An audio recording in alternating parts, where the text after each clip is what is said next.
আসসালামু আলাইকুম রহমতুল্লাহ বারাকাতু বিসমিল্লাহির রহমানির রহিম আলহামদুলিল্লাহ আসসালাতু ওয়াসসালামু আলাইকা ইয়া রাসূলুল্লাহ। আমরা ইসলামিক নিয়মে শুরু করলাম। আলহামদুলিল্লাহ, আল্লাহর কাছে লাখো কোটি শুকরিয়া যে আমরা আহ, একটা সেশন শুরু করতে পারছি, যে সেশনে আমরা কিছু সফলতা গল্প বলতে পারবো ইনশাল্লাহ, এবং সে কিভাবে জব পেলো এসকিউএতে সেই গল্পগুলো শুনতে পারবো প্রতিবারের মতনই, এবং কিছু না কিছু নতুন নতুন কিছু টিপস পাবো যারা কিনা এসকিউএতে জব এর জন্য চেষ্টা করতেছেন।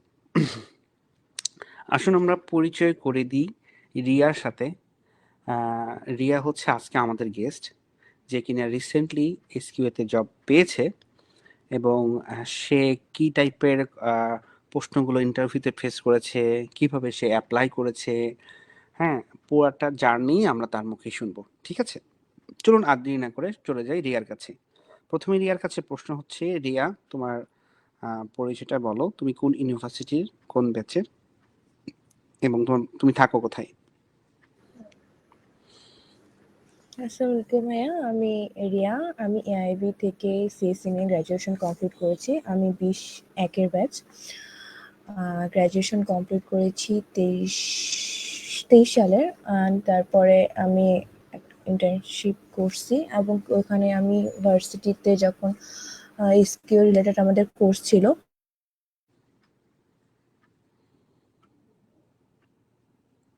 শুনতে পাচ্ছি আমরা।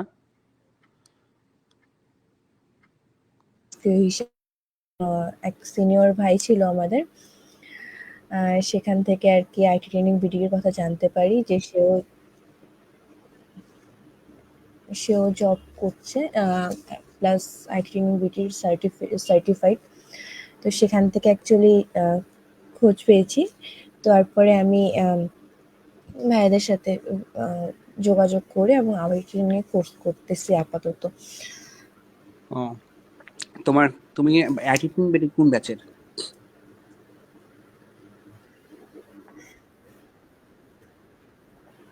আমি 30 ব্যাচে।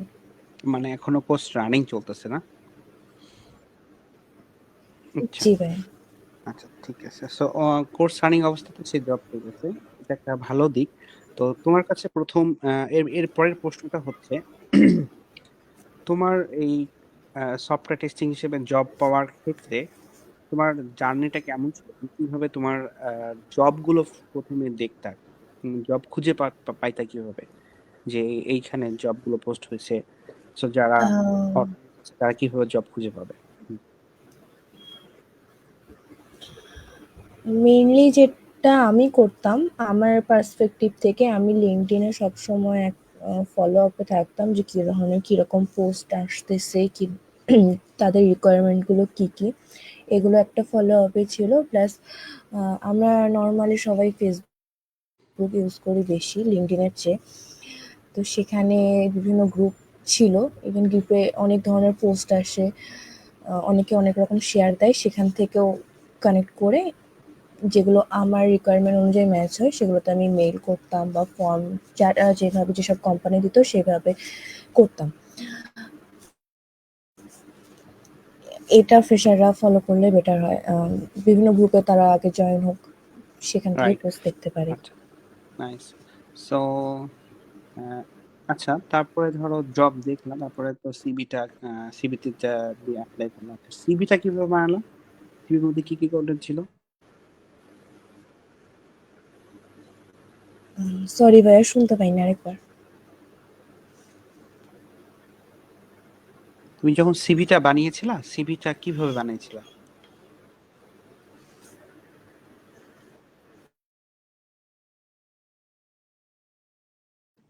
সিবিতে কি কি কন্টেন্ট রাখছিলা?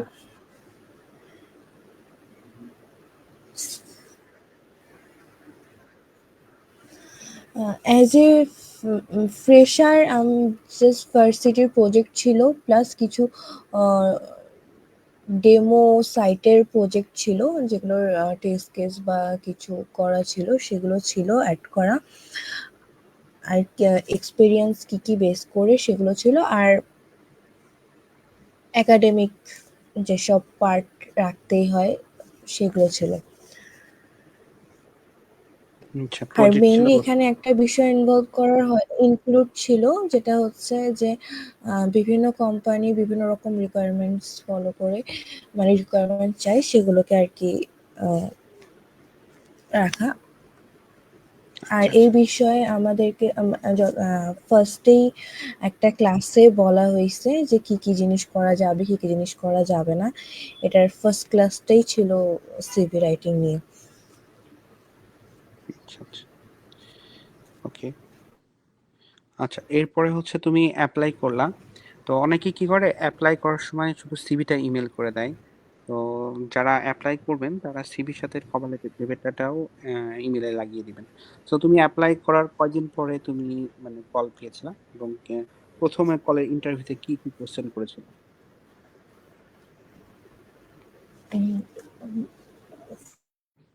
অ্যাপ্লাই করার কিছুদিন পরে তারা আমাকে একটা টাস্ক দেয়।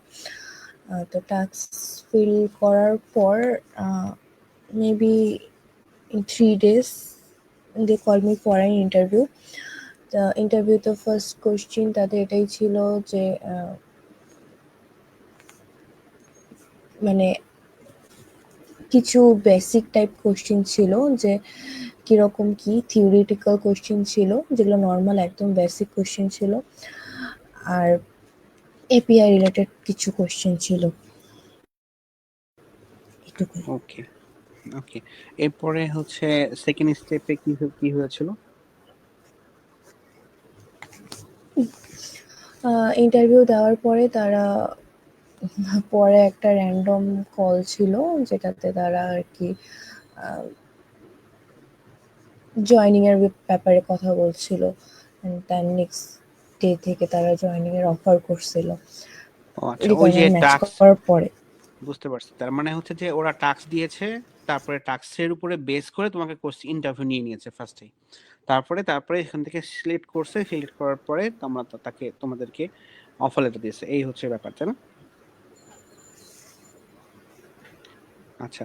সো জি। এখন, হ্যাঁ, এখন তোমার কেমন লাগছে এনভায়রনমেন্ট কেমন তোমার কোম্পানির?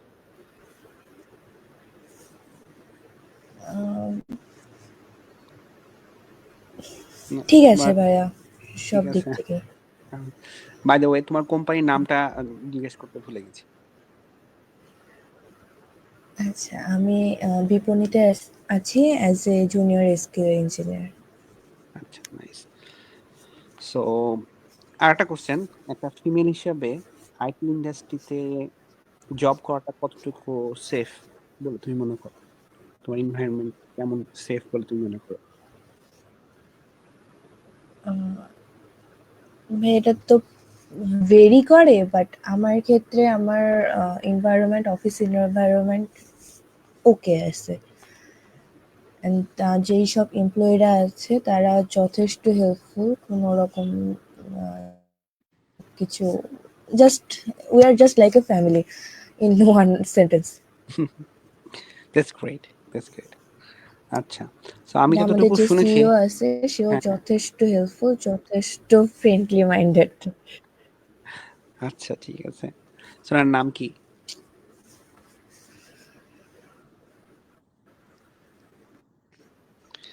তো বেসিক্যালি আমরা দেখছি, হুম, যে আমাদের আইটি ইন্ডাস্ট্রিতে যারা থাকেন, হ্যাঁ, সবাই কিন্তু খুব ভালো একটা এনভায়রনমেন্ট হয়, তুলনামূলকভাবে ফ্রেন্ডলি, এবং ওয়ার্কিং ফ্রেন্ডলি এনভায়রনমেন্ট থাকে। বিশেষ করে ফিমেলদের জন্য খুবই ভালো একটা এনভায়রনমেন্ট থাকে। So, যারা এই সেক্টরে আসতে চান ফিমেলরা, তাদের জন্য একটা চমৎকার অপরচুনিটি হতে পারে সব দিক থেকে। সো এটা, সো আমরা তোমার, তুমি যদি যারা এখনো জব পাচ্ছে না তাদের জন্য যদি কোনো টিপস দিতা যে তারা কিভাবে প্রিপারেশন নিলে জব জব পাওয়াটা তাদের জন্য ইজি হবে, তাহলে খুব ভালো হতো। প্রথমেই সবচেয়ে বেশি যেটা ইম্পর্টেন্ট সেটা হচ্ছে কি পেশেন্স, এটার উপরে আর কিচ্ছু নাই। তারপরে অলমাইটি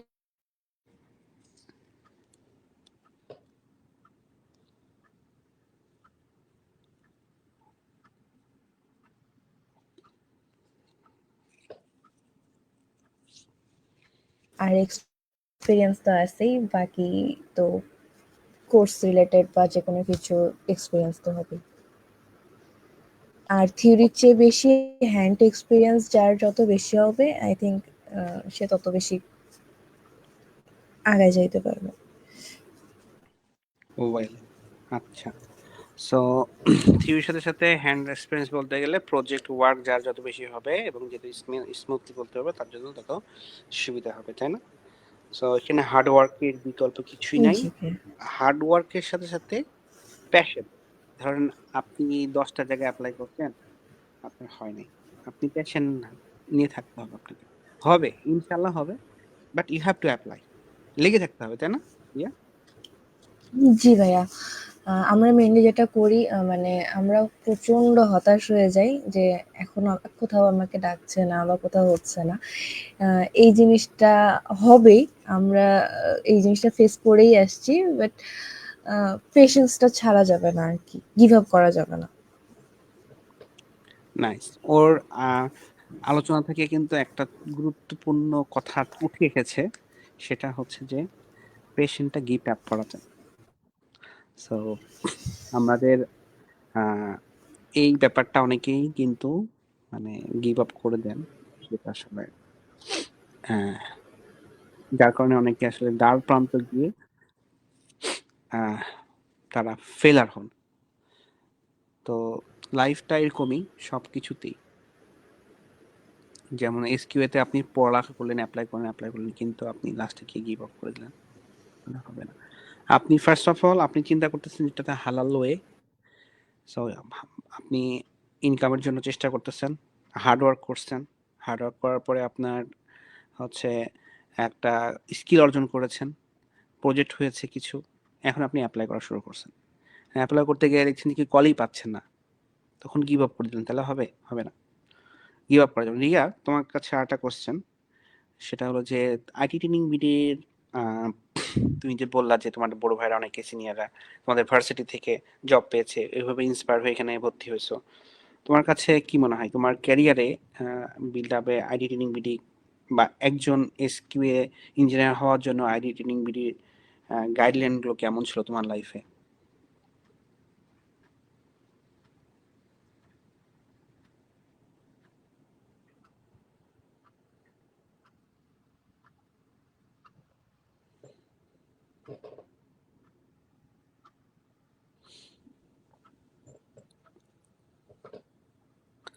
আচ্ছা, আমরা একটু ইন্টারনেটের গোলযোগের জন্য আমাদের যিনি জব পেয়েছেন ওনার ওনার নেটের সমস্যার জন্য উনি নেটওয়ার্ক বিচ্ছিন্ন হয়ে গেছেন। সো আবার চলে আসছে রিয়া। তো রিয়া, তুমি কি শুনতে পাচ্ছ আমাদেরকে?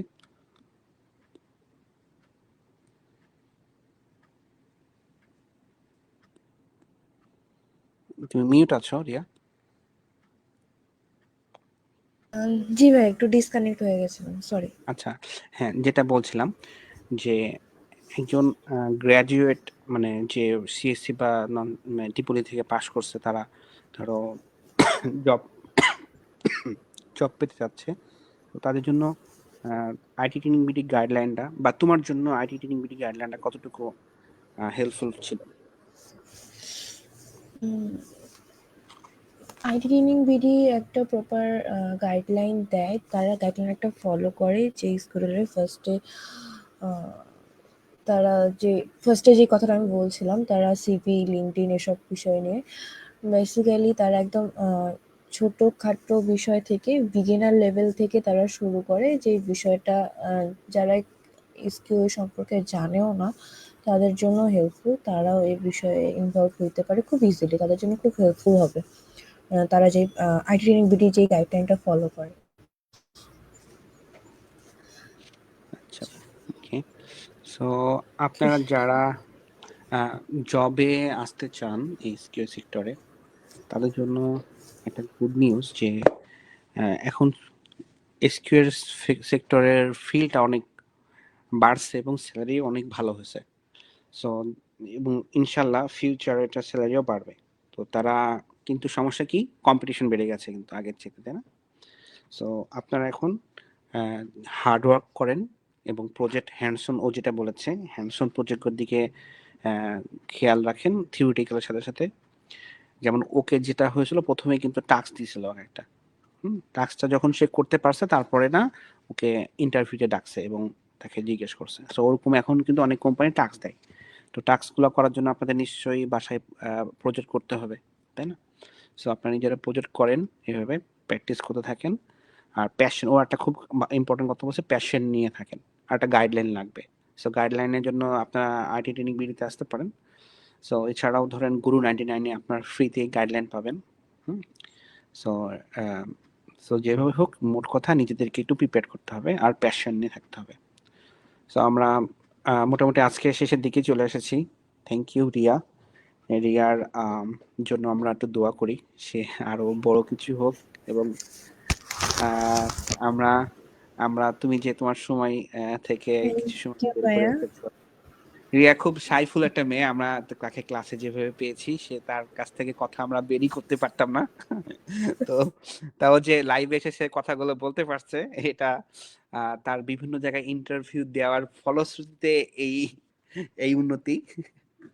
তো আরেকটা জিনিস মনে পড়ে গেল যে অনেকে ভালো স্টুডেন্ট আছেন তারা কিন্তু কথা বলতে দিলে কিন্তু ইন্টারভিউতে গেলে কিন্তু মানে কথা বলতে শাই ফিল করে বা হেজিটেট ফিল করে। এটার জন্য আপনাদেরকে কমিউনিকেশন স্কিল বাড়াইতে হবে। হ্যাঁ, তো রিয়া তো অনেক সুন্দর করে বলছে। তো আমি বিলিভ করি রিয়া এটা নিয়ে আরো কাজ করবে, যেন সে সামনে ইন্টারভিউ যখন ফিউচারে যাবে তখন সে আরো ভালোভাবে প্রেজেন্ট করতে পারে। তো থ্যাংক ইউ রিয়া, অনেক সুন্দর হয়েছে, তোমার কথাগুলো থেকে অনেক ইন্সপায়ার হবে আই বিলিভ। আর থ্যাংক ইউ ভাইয়া। আমরা তোমার জন্য দোয়া করি। আর আমাদের এই প্রোগ্রামটা বেসিক্যালি তাদের জন্য যারা আসলে জবে নিয়ে কিছু গাইডলাইন চাচ্ছেন এবং কিছু না কিছু হলে যারা সাকসেসফুল রিসেন্টলি জব পাচ্ছেন তাদের কাছ থেকে কিছু শুনবেন এবং নিজেদেরকে প্রিপেয়ার করবেন। আই বিলিভ যে কিছু না কিছু উপকার হচ্ছে আপনাদের যারা এই সেশন শুনছেন এবং পরবর্তীতে শুনবেন। হ্যাঁ, আমাদের জন্য দোয়া করবেন, আমরা যেন আপনাদেরকে একটা ভালো গাইডলাইন দিতে পারি এবং যারা স্পিকার আছেন রিয়ার মতন যারা আসবেন ফিউচারে তারাও যেন ভালোভাবে ফিউচারে করতে পারে এবং আমরা দোয়া করি রিয়ার জন্য, রিয়া ভালো সাকসেসফুল একটা ক্যারিয়ার হোক। ধন্যবাদ রিয়া, ধন্যবাদ সবাইকে। আসসালামু আলাইকুম রহমতুল্লাহ। আচ্ছা, থ্যাংক ইউ।